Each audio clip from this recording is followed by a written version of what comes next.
Labdien! Īsumā paskatīsimies, kā ir sācies šī gada jūnijas. Kopumā energoproduktu tirgu varētu raksturot ar to, ka patēriņš ieiet samazinājuma tendencēs, laikapstākļi ir mēreni.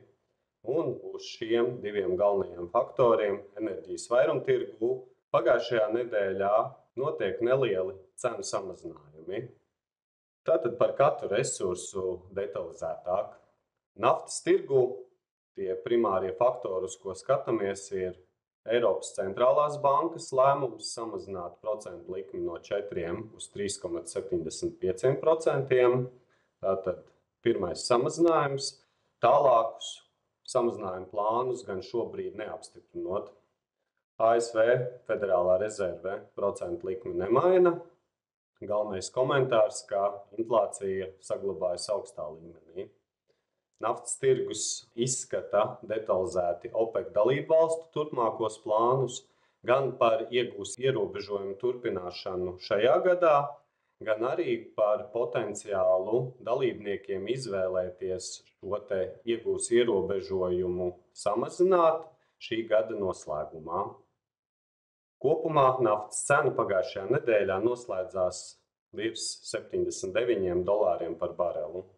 Ogļu tirgu būtiskāks samazinājums līdz $110 par tonu. Tur pamatā, kā jau dzirdējāt, aiziepriekšējā nedēļā Āzijas tirgu bija strauji palēciens pieaugot ogļu izstrādei, lai atdzesētu ekstrēmi augstās temperatūras.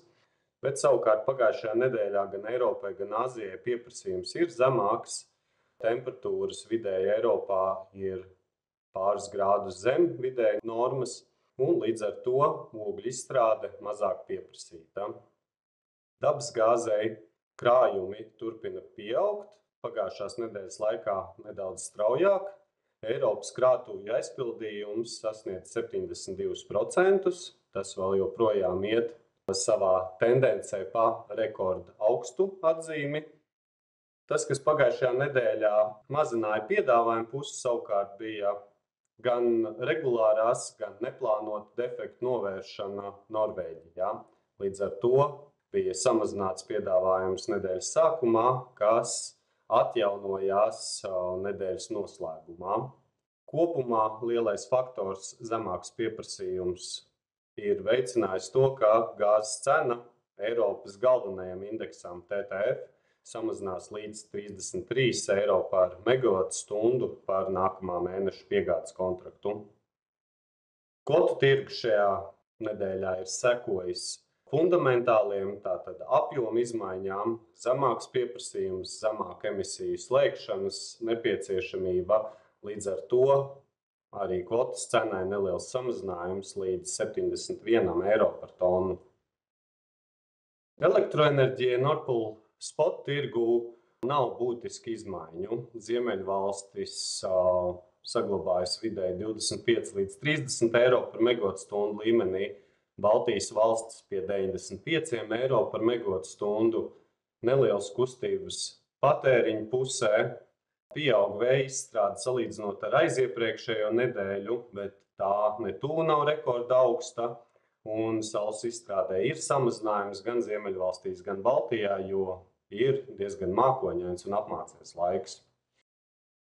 Un nākamam gadam, 2025. par elektroenerģijas finanšu instrumenta bāzes piegādi 12 mēnešos notiek nelieli cenu samazinājumi.